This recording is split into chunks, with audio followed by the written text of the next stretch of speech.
All right, guys, what is going on? My name is Ollie Ward, and welcome back to the Ollie Ward channel. I hope you're all having a fantastic Tuesday and you're ready for some Leeds United transfer news. But as always, guys, before we do get into the transfer news, be sure to smash. Yesterday, we smashed 500 likes. I want us to do it again, but I want us to do it in record time. I don't know actually how quick I done it yesterday, but let's do it quicker. Let's hit 100 likes in half an hour. Get down there and smash that like button right now. Also, subscribe if you are new. Look at that. We are now 15 subscribers of 10.8k. Get down there right now and subscribe. I'm going to give you 3 seconds.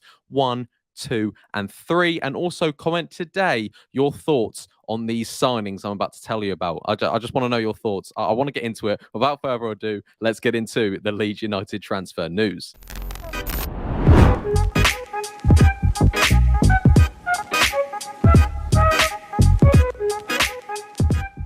Okay, so first up, we're going to start off with Nat Phillips, 10 million transfer to Leeds United. This is reported from the reliable The Athletic. Phil Hay did tweet this out this morning. The 26-year-old played twice for Liverpool last season. Nat Phillips, he's a target from Nick Hammond, our new sporting director, and apparently Daniel Farke has tried to sign him before. So that's just putting 2 and 2 together that Daniel Farke hopefully should be the next Leeds United manager. It's a typical Farke signing, big centre-back. He's like Hanley and Tim Close they've had in the past. These type of centre-backs that are no-nonsense centre-backs, and that's what I like. I do like that about Nat Phillips. He's got championship experience with Bournemouth, who went up that year that he was in the team. He's a solid right-sided centre-back next to Voba, if we can keep on to Max Voba. And I think this is genuinely a very, very decent signing for Leeds United if we can get this done. Leicester today are looking at Connor Cody, which is a massive statement. And I think Leeds getting in a player like Nat Phillips with Premier League experience, Champions League experience, and Championship experience could be a very solid signing for the Whites. I know a lot of people have been saying, why aren't we starting Charlie Cresswell as the right-sided centre-back and then Drama at right-back and all these things? The thing is, if you play 2 youngsters in that position, I don't think it's going to work. I believe it could be Cody Drama, Phillips, Voba, and a new left-back and maybe a new goalkeeper, obviously, but I don't think you could start the season with Drama and Cresswell. They're too young. They're very good players, don't get me wrong, very, very good players, but I think Nat Phillips would be the perfect signing. When I say the perfect signing, I don't necessarily mean he's the perfect centre-back. I think he's got very good qualities. Klopp likes him, but the only thing that Leeds fans aren't happy with is the 10 million price tag. We could get that to around 8.5 million pounds apparently, but I don't know. I think it's not a bad signing at all. The man's got experience. He's got experience in the Championship, no-nonsense centre-back, and definitely a defender I could get behind. What about you? Let me know in the comments down below. Next up, we're talking Sam Field. The QPR midfielder is wanted by Leeds and Burnley.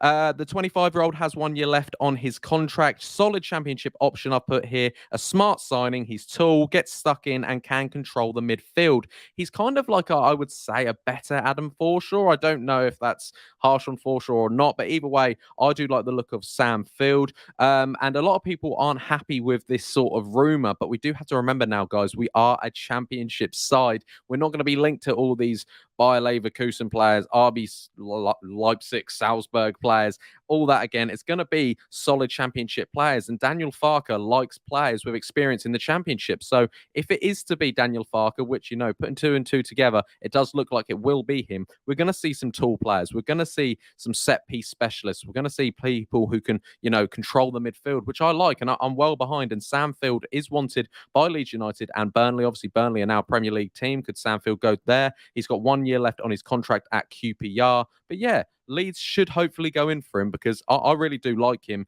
And yeah, it would be a decent little signing. Let me know what you think in the comments down below. Next up, we're talking Willy Gnonto. We spoke about it yesterday that he is a wanted man, but no actual bids have come in or offers yet for the Italian. But his agent was speaking about Gnonto's future today to an Italian outlet. He did say, we are focused on national team and under-21 European championships. When it finishes, we will speak to Leeds and see what happens, but I think there'll be options.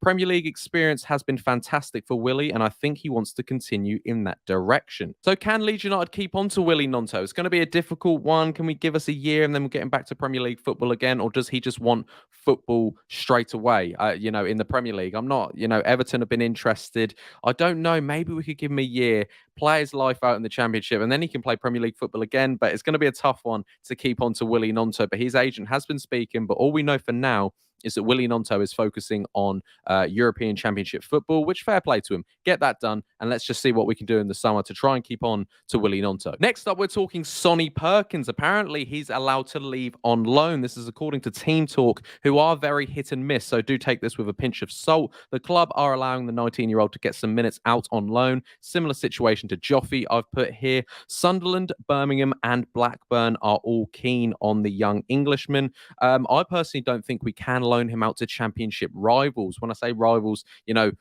Sunderland, Birmingham, Blackburn, you don't know how good they're going to be this season, don't know how good we're going to be this season. So I just think maybe League One we could send Sonny Perkins out. Is he too good for League One? I don't know. Either way, I don't think we can, put him again. Like I just don't like that. I really don't. If we're in the Premier League, fair enough, send him out to a Championship club. But now we're in the Championship, I would send Sonny Perkins out to a League One club. Get about 20 goals in League One and then come back to us.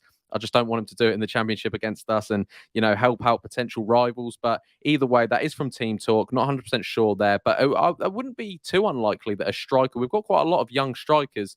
I wouldn't surprise me if one of them went out on loan, and it could be Sonny Perkins. Next up, we're talking Adam Forshaw. Again, this is according to Team Talk, so take it with a pinch of salt. Adam Forshaw is to be offered a new contract, even though he was on the release list for Leeds United. Everyone thought, really, out of all of the people who got released, there was about 4 players that did get released. How did Adam Forshaw? He did look like the only player putting an effort at the back end of last season. He is a fantastic player on his day. I'd like to keep on to him. Definitely as a squad player, Adam Forshaw, and I don't see why he doesn't get minutes in the Championship. He was one of Bielsa's favourite players. I think when he's fit, he's a fantastic ball controller, a fantastic passer of a ball. So definitely think we should keep on to Adam Forshaw, even if it's just for a year. I don't mind that at all from Adam Forshaw. I do hope, for once, Team Talk are actually talking sense, not nonsense. But either way, it does look like Adam Forshaw in the near future will be offered a new contract with the Whites. And last bit of news, it's not necessarily news, but 5 days till pre-season with no manager, no fully completed takeover. Who's going to be here next season? We don't know. I really do hope we are doing something behind the doors, behind the scenes, behind closed doors, I should say, because it doesn't look great for Leeds United. I do hope that, Daniel Farke is already the manager. Nick Hammond is sorting out signings. Players are discussing if they want to go and stay behind closed doors. And I'm just going to start to think now, as fans, we're not going to get all this, inside source to what's happening at the club now. Since Rad, since Orta have now gone, I don't think it will get leaked out as much. I think we'll be quite a behind the scenes sort of club. So for content creators like myself, it's going to be a bit difficult. But either way, 5 days till full pre-season can start. And let's just hope, Leeds United know what they're doing. But I don't know. I don't know. It's all a bit too quiet for me. Guys, if you did enjoy today's Leeds United transfer news, like I said, be sure to smash that like button. Let's go for 500 likes again. Also, subscribe if you are new. Look how close we are to 10.8k, ladies and gentlemen. Get down there and subscribe right now and comment all your thoughts on today's Leeds United transfer news. I've been Ollie Ward. You guys have been excellent, and I'll catch you in the next video. Cheery. Oh.